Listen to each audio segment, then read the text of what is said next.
that is being spread in popular life in America.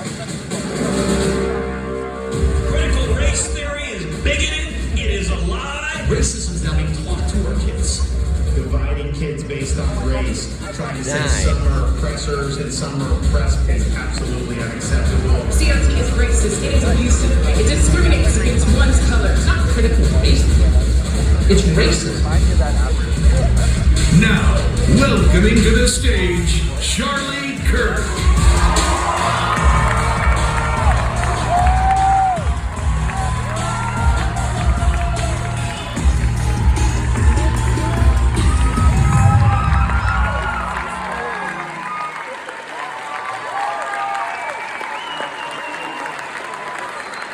Thank you, everybody. Thank you. Please sit down. A great group here in Idaho. This is awesome. Yeah, man. I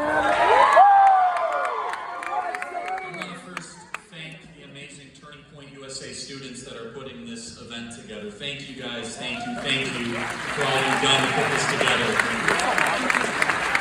We wish we could be on campus, but, whatever. I can't remember your name, the faculty sponsor, Boise State. Please stand up. Any professor that sponsors Turning Point USA.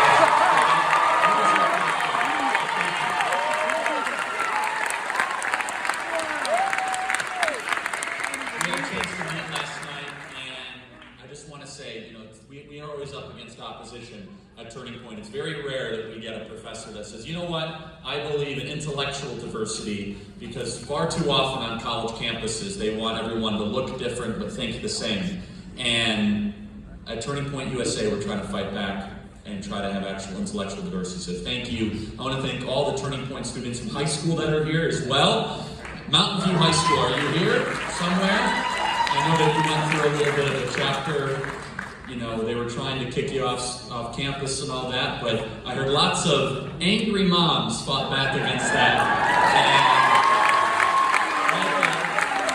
And all I have to say is, don't get in the way of angry moms. In fact, you see Merrick Garland from the Department of Justice issue some letters about that, and we're going to talk about that tonight. But it seems that they tried to kick Turning Point USA out of Mountain View High School, and the moms got involved, and it was quickly instituted after that, and so we won and they lost, so there you go. I want to talk about a couple things, and then we'll do some questions. That's the most fun. I love Idaho. It's a great state. This place is awesome, and we're going to talk about some of the issues actually facing Idaho and kind of the decisions I think that Idaho needs to make, quite honestly, because this is one of the most conservative states in the country, allegedly. And I say allegedly, the people are super conservative. And even the people that call themselves liberals here are like avid right-wingers in parts of California. But you guys deserve better than some of the things that have been happening here, quite honestly. And when I start to see that nurses are being fired because they don't want to take the vaccine. In fact, I saw today that there were nurses flying in from California to replace the unvaccinated nurses here in Idaho. I say, where's the leadership in the state? We want to put our own citizens first. So we're going to talk about that. But first, let's just take a step back. Why? The tour's name is Exposing Critical Racism Theory, and we have that for a reason. CRT is everywhere, and thankfully your state made the decision to ban critical race theory in the classroom, which was a good move, but many of you know it's still there, and teachers are circumventing it.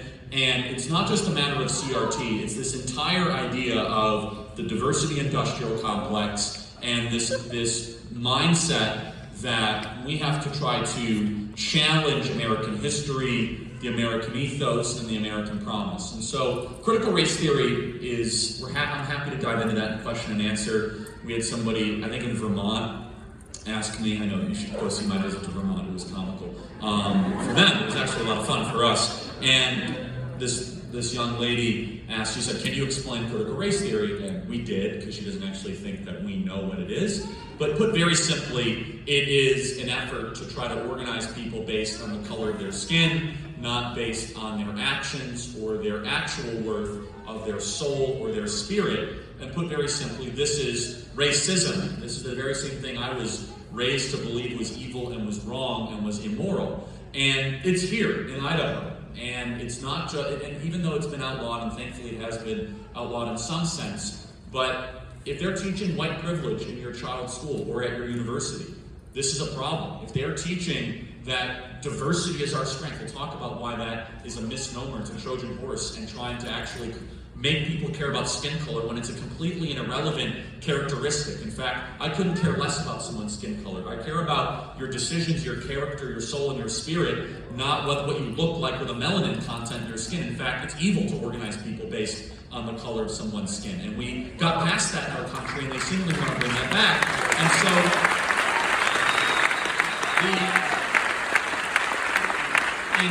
I'm going to prove to you tonight, and we're going to go through in great detail how these ideas are actually going to be a threat against the American way of life and how it's playing into our greatest enemy's hands, China. We're going to talk about China, and I actually haven't talked about it yet on our tour. We've kind of danced around what's happening, but America's willingness to kind of embrace the Chinese Communist Party, and you kind of look at a contrast of what America has been doing versus what China has been doing. It needs to be a wake-up call for every single American, because they have a plan, they are implementing it, and they're ahead of schedule to take over the West. But very simply, CRT, diversity industrial complex, whatever you want to call it, it pushes against the core promise of what it means to be an American. You can either say, we want America to have an emphasis on things you can change or things you cannot change. You cannot change your skin color.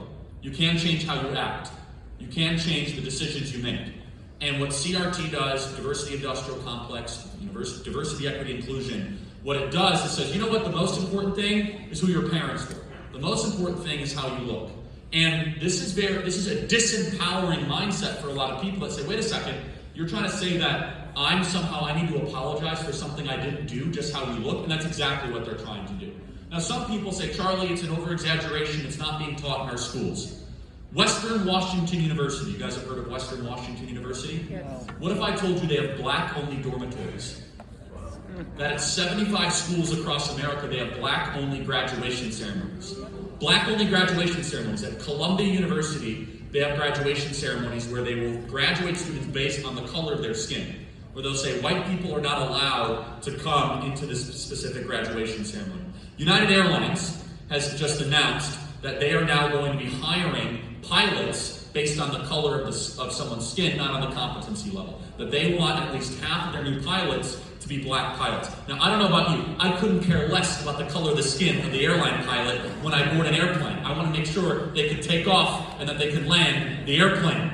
And this shows that diversity is now becoming more important than competency. It's endangering and passengers. This is dangerous for all people. And I'm all for people of all different skin colors and backgrounds becoming airline pilots.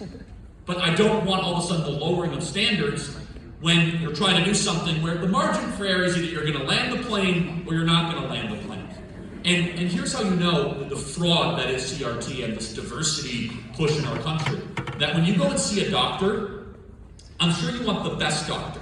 Not a doctor that fits some sort of racially hiring box. You know, well, I'm sorry to announce that your doctor, they don't know what they're doing. It's kind of like that advertisement, like, yeah, I don't know what I'm doing, but I did stay at a Holiday Inn Express last night. It's like, yeah, I don't know what I'm doing, but look, I'm a lesbian, black doctor, and we're gonna figure this out. Like, well, really, where'd you go to medical school? It doesn't matter. I checked the box. Therefore, you're safer. Diversity is our strength. Shut up, bigot. Like, oh, okay, actually, no. I have to have a gallbladder surgery done, and like that doesn't exactly make me, more comfortable. And this is a very serious problem. And as we kind of continually have this carousel of insulting people based on the color of their skin and this entire issue, we're going to have many issues surrounding. And I use this intentionally. CRT is a virus. It's a virus, and it is embedded in the American way of life right now. And one of the major differences, I'm going to talk about vaccines tonight. I haven't talked about it much on our campus tour.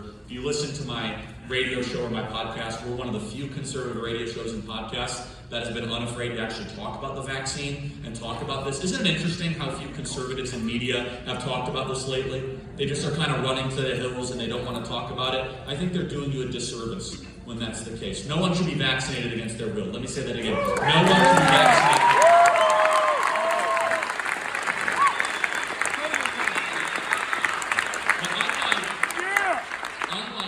Fauci virus, the critical race theory virus, let me just talk about Fauci. Is this guy a sadist or what? I mean, seriously, he is a sick, I was going to say sick puppy, but it's too sick. And he is a sick dude, seriously. He's a disgusting person. I mean, I don't want to live in a country where the public health official is like torturing beagles. Like, that's goodbye, is how it should be treated. And I love dogs.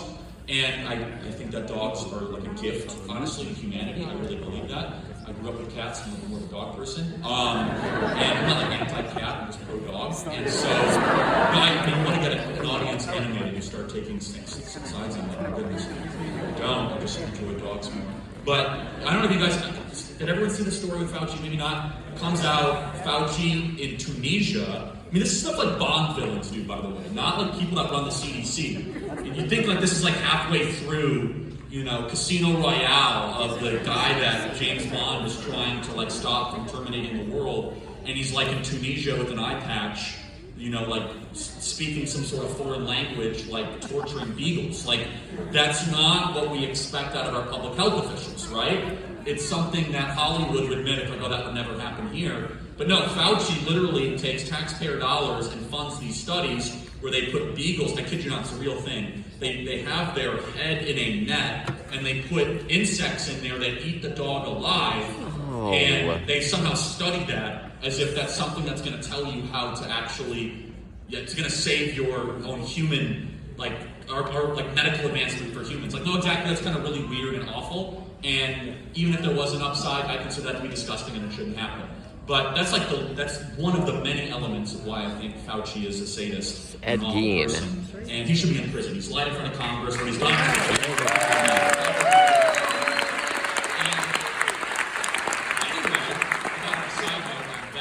That really animated me, honestly. It takes a really dark person to torture beagles. I'm sorry, it just does. It's like you're a sick person. And same sort of people that work at Planned Parenthood, quite honestly, that would be willing to torture. And so it's a virus, but unlike the Fauci virus, after you get exposed to it, you don't get herd immunity or natural immunity to CRT. You actually have to fight it. You have to eradicate it. And look, our country right now is in a very fragile position. I think we can all agree with that, right? Southern border's wide open, there's a caravan coming, their inflation is real. Biden finally got a boat parade outside of the Long Beach. Oh yeah, 100 tankers strong. And what else? We gave $85 billion to the Taliban. I mean, it's just like every single thing. Like, let's go, Brandon. That's all I have to say about that.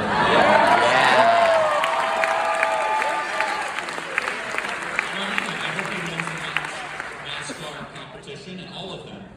He's a great guy. Let's go, Brandon. Not sarcastically. Terrific person. But this is the worst time. And let's just think about this subjectively. Even if you're a big CRT fan here tonight, I'd love to talk to you about that. This is the worst time to be experimenting with super fringe academic theories. Like, it'd be one thing if unemployment was record low and we could stock our shelves, and we didn't give $85 billion to the Taliban, and we didn't have 2 million people illegally enter into society, and like everything was great. We were kind of in the Pax Romana period, which means the time of prosperity. We're in a super fragile position right now, incredibly, and a misstep could mean our entire country shatters. And now the people in charge are like, okay, now let's go implement some fringe radical academic theory that destroys the promise of the Constitution, the Declaration of Independence, human equality, and what it means to be an American. And we should say, no, first of all, it's an awful idea, it's immoral, it's evil. And do you see what's happening around you? Like, the country is in the most vulnerable position I have seen in my entire life, Arnold. Whether it be the amount of debt or wide open borders, China just doing whatever they want to do, by the way. They could take Taiwan, they could have an embassy in Kabul, and this is the time that our rulers and our leaders are like, okay, now we're going to completely change the way that we teach values to our children. We take a zero tolerance policy. We just say, right now, we need the opposite of this kind of reflection of who we are racially. No, we need strong people right now, actually. Because we're about to go through really turbulent and, dare I say, uncertain times. The last thing we need is a time for, like, well, let's explore what it really means to be white in America. Like, really? You know what? No. We need strong people, because we're about to go through something that I don't think any of us has lived through in our lifetime, unless you lived through a period of World War II. I'm not saying we're going to World War. I'm not saying that. But this idea that and this is a great expression by Eric Weinstein, who's terrific. I disagree with him a lot, but it's the ego, right? It's the embedded growth obligation. That things are just going to keep on getting better because we're Americans. That's not true. That we are going to be up against an inflation crisis, a supply shock crisis. Crime is up 30%. Let's just add that to the list, right? Crime is up 30% since last year. And this is the time that we're supposed to reorganize all of American society. And I said this in Minnesota, and I'll say it again because it's worth repeating. How did we get here? Why are we naming our tour this? We're naming our tour this because regardless of your political affiliation, we could all hopefully build a consensus and agree this is a terrible and awful idea. But this all kind of started after Floydapalooza of the summer of 2020, when we decided it'd be a good idea just to kind of march into the streets and just burning every single American business. Oh, don't worry, no, they're doing it because they love George Floyd. That flat screen TV, they're doing it as a way because they like, no, excuse me, like, I'm not that stupid. Stop treating me that way, okay? This is crime. These people are rioters. These people should have been arrested. And then all of a sudden we have this anarcho-tyranny where the $2 billion of damages that was done to our country after last summer, most people don't get prosecuted for that. But the Department of Justice comes out and they write a letter saying that the real threat is moms and dads showing up to school board meetings and complaining because they don't like the CRT or the pornographic curriculum that's being taught to their 6-year-old. And so it's more important than ever that we as Americans recognize and realize that not only do we need to speak out, but running for school board meetings, running for city council meetings, and basically all we have left is you. And this is not a depressing point, by the way, it's actually rather uplifting and liberating, but every major institution you have trusted to self-correct the trajectory of America has largely failed us. The media, academia, corporations. So now it's like, all right, every organization that was supposed to be doing what they were supposed to be doing while I was building my business and while I was building my family has basically betrayed us. It's now on us. I'm going to show up to the school board meeting. I'm going to show up to the local town hall for my representative. I'm going to run for political office. And this is the sort of mindset that needs to start to set in, which is no more spectator conservatism. No more watching from afar and just hoping it gets better.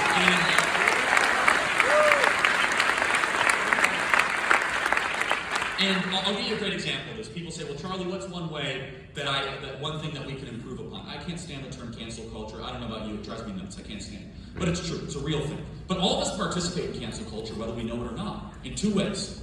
We shut ourselves up, or we're okay when all of a sudden someone we know or someone in our circle gets canceled because of a racist text message that gets resurrected, and we all sit idly by because we don't want the sword of Damocles to be dropped on us. Let's start with the first thing. Every single person needs to be the same person in public that they are in private, starting tonight. Every single person here tonight can no longer shut themselves up because of the tyranny, the mockery, the threats, or the ridicule that might come your way because you might get discovered to be a conservative. We need to say, you know what, you might fire me. You might no longer be my friend. I don't care. This is what I believe.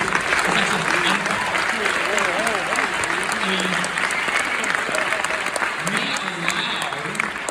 allow our decency to turn into apathy and silence. We don't want to be, disorderly. We don't want to offend people. Well, I can tell you right now that the tyranny of self-censorship is a much bigger threat than even the censorship of tech companies and other people shutting us up. The threat of people shutting themselves, like, I'm going to shut up me, big problem. And it's happening a lot. The second one, and I'll just use this one example, and I don't even like him that much, I think he's really annoying, but John Gruden. I've never been a John Gruden fan. He kind of looks like Chucky, and it's like a whole different thing, okay? And that's not why I don't like him. I always think he's kind of arrogant, okay? I'm a big football fan. At least I used to be. The NFL's gone totally woke, and I hope they go broke because of it. I still watch college football. And by the way, I have a solution for Idaho. Are you guys happy with the current football coach at Boise State? Yes or no? All right, then I got a solution for you. So John Gruden gets fired from the Las Vegas Raiders because he said some insensitive things, transphobic things, whatever that means anymore. Even though he has a gay defensive end that played for him for the Las Vegas Raiders, and he was super popular. They said, oh, he's racist, even though every black player who's ever played for John Gruden said he's the greatest guy I've ever played for. They love him. And yet he gets fired because of an examination of 10-year-old emails because they say, oh, no, we're going to be the moral police, we're going to get rid of him. So first of all, we as Americans shouldn't have tolerated this. But wait a second. John Gruden's emails get more scrutiny than Hunter Biden and Fauci's emails? Like, that's really screwed up. That's a big problem.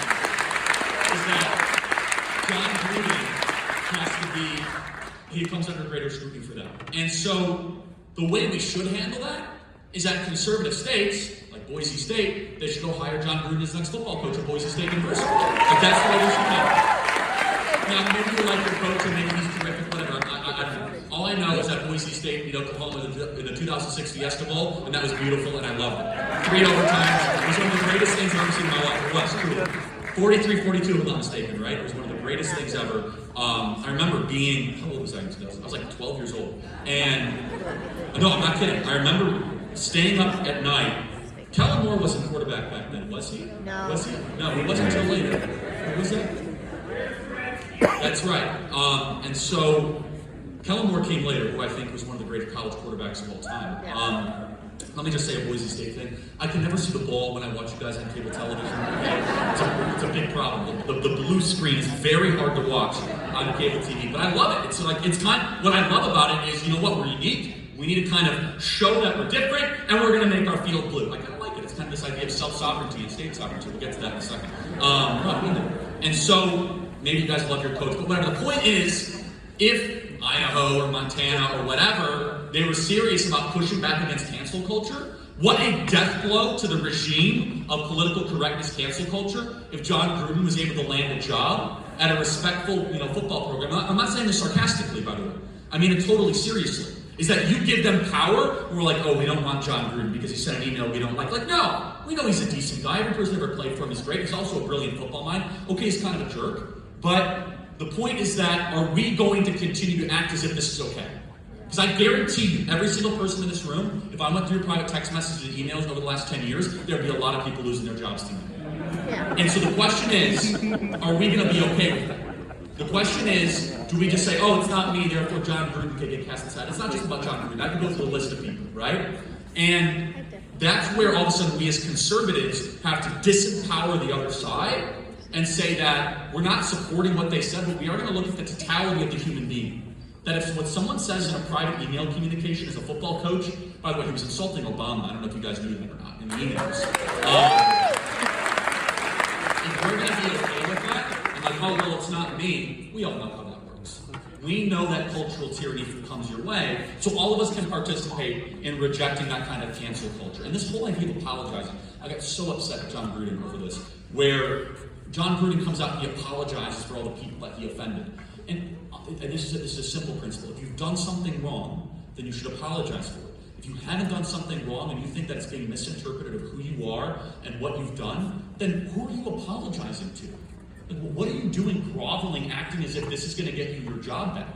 And that gives them power. Now again, if it came out that John Gruden was kind of organizing KKK meetings in Oakland and was like kind of writing the secret biography of David Duke, then like that's something you should apologize for. Like that's really weird, and you probably do harbor racial resentment. But no, if you send an email that's off color and not exactly something that people want, like, oh, I deeply apologize for all the offended. I'm going to go through a lot of soul searching of who I am, and I'm going to probably, like some stupid consultant wrote that. It's coming for all of you next, and you know it. And some of you are already living it. Some of you are working for companies right now in Boise or whatever that might all of a sudden require you to conform to this kind of corporate orthodoxy that is against your viewpoints. And so let me segue now. So I kind of talk about cancel culture. We'll do this for 10 or 15 more minutes and we'll do some questions. Okay, Idaho. Amazing state. Awesome people. You guys need better politicians.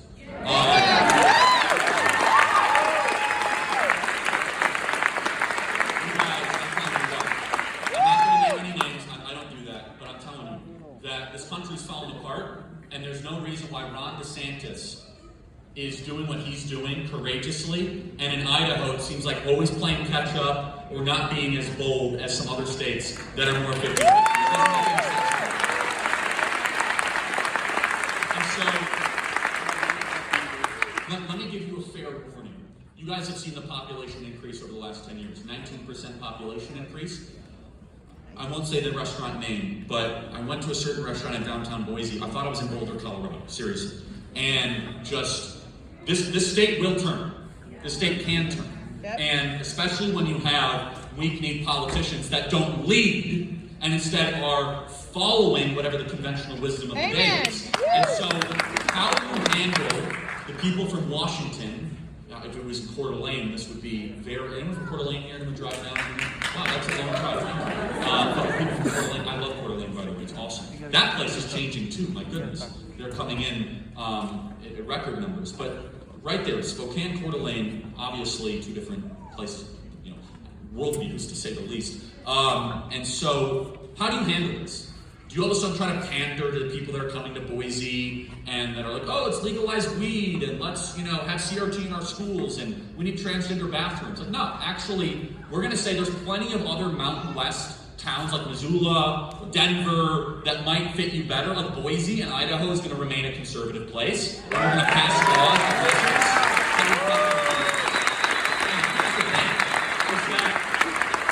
and if they want to kind of just lost in this sea of confusing liberals, like Portland's a great place for them, okay? But you should make no apology at saying, like, maybe your values aren't welcome here. Now, some people are like, oh, well, that's not very welcoming. Yeah, the people that are trying to mandate children with vaccines, I don't want to live in the same city as them. Amen. I don't want them on the city council. The people that are trying to take your guns away, you're trying to tell me you're supposed to live in the city council. And so how do you treat that? You lead. You say, this is the type of state we want to live in. And states like Florida, and Montana, by the way, the governor of Montana is Greg Gianforte. He's doing a phenomenal job. And all of a sudden you see liberals like posting on social media, that's it! I bought a house in Bozeman, I'm out and going back to San Francisco. Perfect! It's working!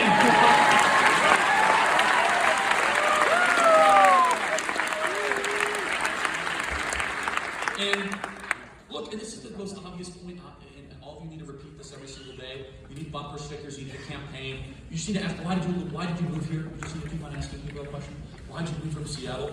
Oh, because Seattle's too expensive and crime and homelessness. Yet you moved here because we've been conservative for the last 60, 70, 80 years, and we've kept taxes low, and we respected constitutional rights, and now you want to come and kind of disrupt this? Like, no, that's not the way this works. You don't get to be some sort of interstate imperialist from King County, Washington, because you work for Google, and they let you, or Microsoft, and they let you, work from home, so I go buy a house cash in Eagle or Meridian, because the property values are so low because you haven't messed up this place yet. They're like, oh, no, let me tell you how we do things at Microsoft. Like, no, go back, actually. We don't want you.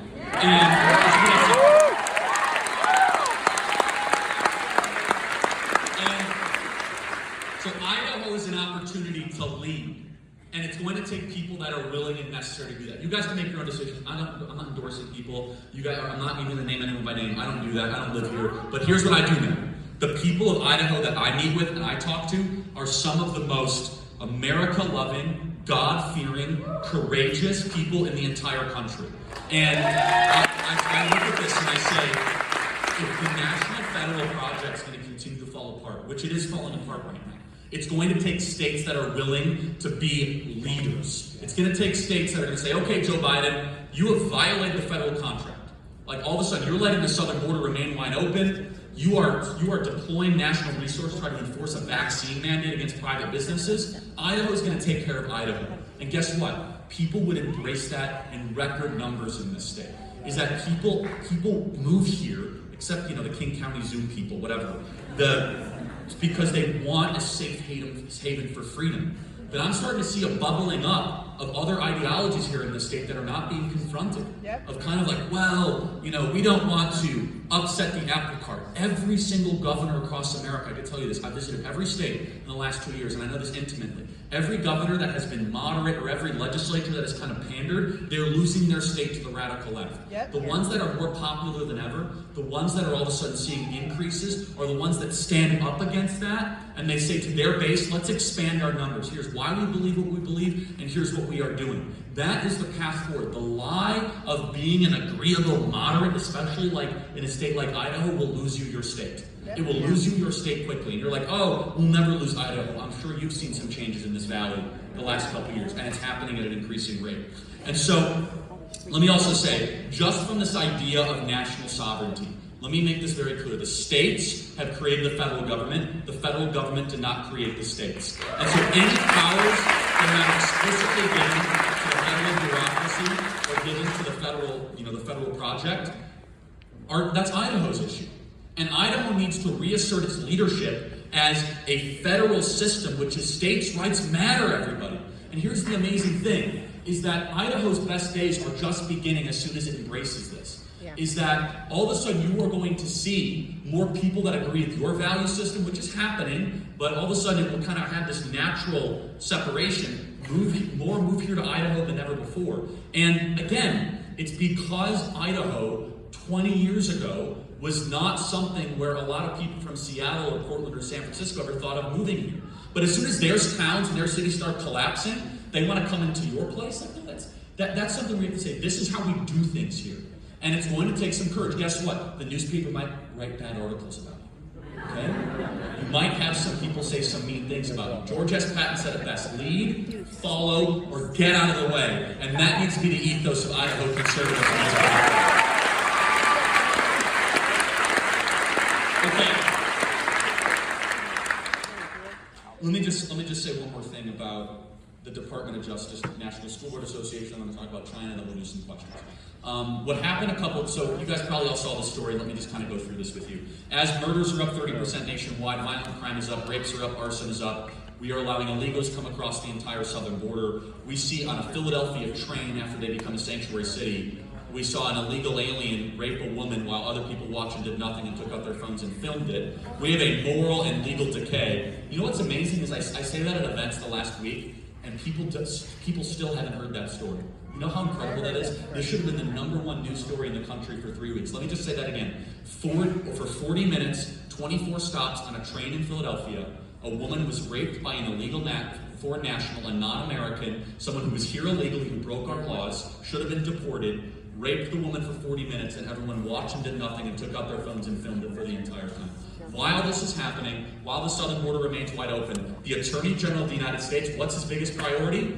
Is pandering to the National School Board Association of America, that comes out and says moms and dads that are showing up to school board meetings, we need to use the Patriot Act against them. They are domestic terrorists. That we need to use the Federal Bureau of Investigation. That was in the National School Board Association letter. It was sent to the Attorney General of the United States. Instead of throwing that letter into the waste bin where it deserved, the Attorney General of the United States wrote a memo saying, you're right. We are going to use the Patriot Act. We're going to use the Department of Justice. We're going to use the FBI to go after moms and dads who are complaining about curriculum that's being taught in their school board across the country. I'm happy to say I think they're even realizing the detrimental mistake they made with this. And what happened is so encouraging, and this is a good note for all of you. All of a sudden, after the Attorney General said we're going to criminalize moms and dads that show up at school boards, more people showed up at school boards after that letter. We are not seeing all of a sudden people say, okay, whatever, Attorney General Merrick Garland. Meanwhile, his family is heavily tied to Panorama, which is a critical race theory education publishing company, so he's making money off of the actual CRT that parents are protesting. Is that we now see a conservative movement that say, you know what? You could say whatever you want about corporate tax policy. I'm not going to allow you to indoctrinate my child, mask my child against my will or their will. I'm not going to allow the vaccines to keep on coming through, and this is an issue that I'm not going to negotiate on. They don't know how to deal with you, everybody. And we are becoming a movement that is growing stronger the more they're throwing at us. There's a term for this called anti-fragile, that the more they attack you, the stronger we become.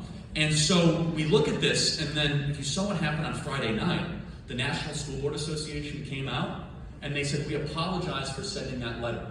We didn't actually mean it. You're not domestic terrorists. Now, yeah, thanks, exactly, great.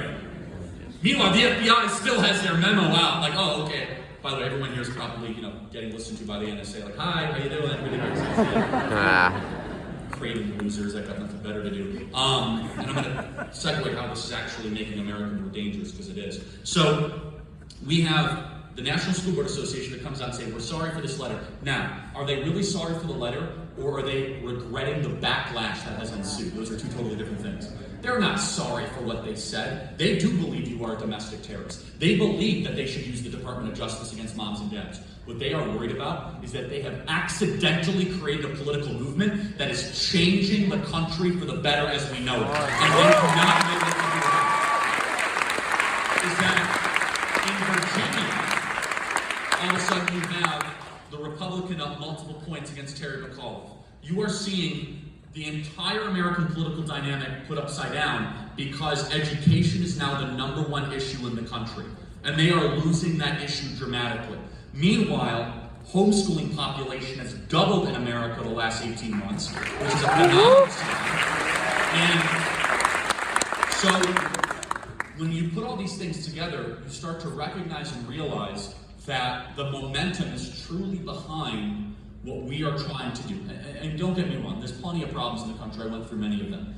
But there is, for the first time in 10 years that I've been doing this, a authentic and bottom-up, non-coordinated response to all the different measures of this regime that we have seen. And they are so worried that they write a letter, use the FBI Patriot Act, and then retract the letter. They're so confused they don't know what to do about it because they have all of a sudden created something they've never seen before. You guys remember the Tea Party movement in 2010? This is much bigger than the Tea Party movement was in 2010. And so let me close with China because this is really important, which is, okay, so China's our greatest enemy. They're not a rival. They're not an adversary. They're an enemy of the United States, okay? And any one of your leaders that are not willing to say that word enemy, you got to find new leaders. They want us dead. They are a soulless, godless regime that has well over 1 billion people. And so CRT is only one element, though, in this new, and I'll just use this as a like Wokistan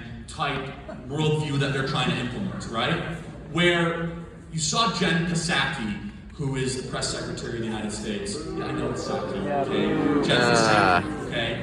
Where she comes out and I think it was Peter Ducey who was one of the only person who asked questions in that entire place. Meanwhile, the other press secretary, so what kind of ice cream did Joe Biden have last night? The questions. And so, when they ask her, they say, "Oh, what do you have to say about, China that now has a hypersonic missile that goes 6 times the speed of sound, and they could put atomic and nuclear weapons on it, and they can launch it from space?" And she's like, "Oh, we welcome competition to the space." That's what she said.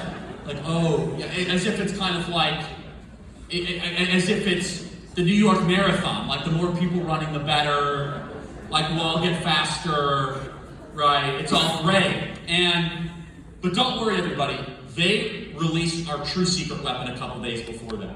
Did you know we have a transgender 4-star rear admiral? That's our secret weapon. And you know what? And we shouldn't make fun of it, because mockery, ridicule, and laughter is all we have left, or else we just cry all the time. I'm not going to act like this is normal, and you shouldn't either. Like, no, this is really weird that we have. It's weird and it's dangerous and it's wrong, and you can call me whatever you want, transphobic, whatever. No, okay. Our country is now becoming a threat of the Chinese hypersonic missile that goes 6 times the speed of sound. In China, they have banned mobile technology for young children to consume. They literally no longer allow sissy men on television. They're getting ready for an invasion of Taiwan. And then I have to sit through Jen Psaki and be like, it's a competitor. And by the way, let's just all be so proud that we have a man who thinks he's a woman who's the new rear admiral of the Navy. Like, no, that's actually not okay. And I'm not going to act as if this weird mind control you have over us is somehow tolerable. This is wrong, and it needs to change. And people need to say something.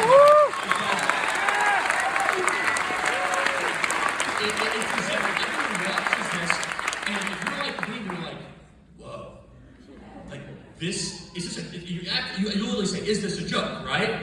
And I think deep down, they actually believe that our strength in warfare is going to be a bunch of men who think they're women, like running F-35 bombing campaigns. And like when it comes down to warfare, yeah, masculinity really matters, okay? And like the media hates when I say this. And the war on men is going to make China lick their chops for an inevitable position where they either control us as a colony of the Chinese Communist Party, or they're able to invade us or any of our proxies and our allies. And Winston Churchill, the greatest man to live in the 20th century, was, in a lot of different ways, he understood this. And the only thing China understands, they don't understand a better argument. They look at this and they're just like, is this really what America has become? And this is a fundamental problem with the West, isn't it? Which is that we live under this tyranny of political correctness right now, and all of us are afraid of losing our jobs, and we're afraid of being called bigots and all this. And even your elected officials in Washington, they write letters. Like, this should be a zero tolerance policy.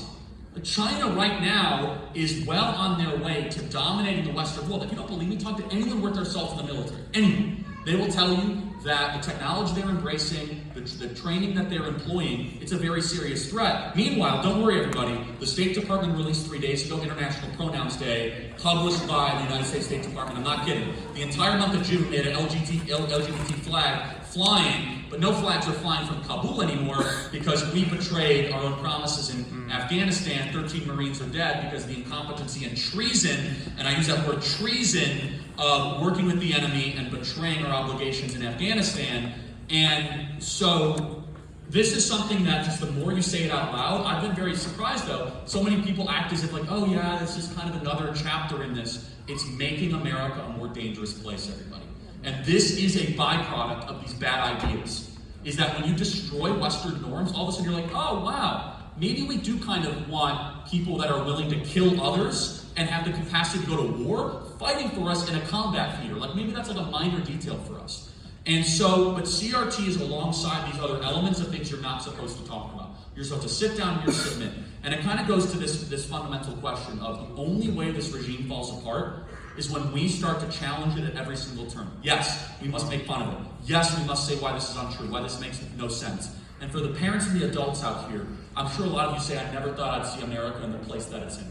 One of the reasons, and I say this so lovingly, is because we've been way too polite with this garbage for way too long. We have put up with this crap for way too long. I'm afraid of being called these names on this. This is a culture we can do this to. And I'm not saying you have to have the heart to offend, or have the heart to try to, make somebody's day worse or whatever. But excuse me when I no longer walk on eggshells. When I have to tolerate the destruction and the deliberate decay of the United States of America. So let me tie all this together. Idaho. The nation is looking at states like Idaho. New York is. Rhode Island is. I was just in Vermont. Oregon and Washington is. They wish they could live here. A lot of them are moving here. And it's long past time that you get leaders, you get citizenry, and organizations that say, this is what we believe, this is why we believe it, we want a country that I can recognize around these core principles and promises. We are going to have courage and conviction and clarity when espousing it, and we're going to make Idaho the future of the nation and exempt it from all this woke tyranny, critical race theory, garbage nonsense we've been living under. And that's my story, and I'm sticking with it. Thank you guys.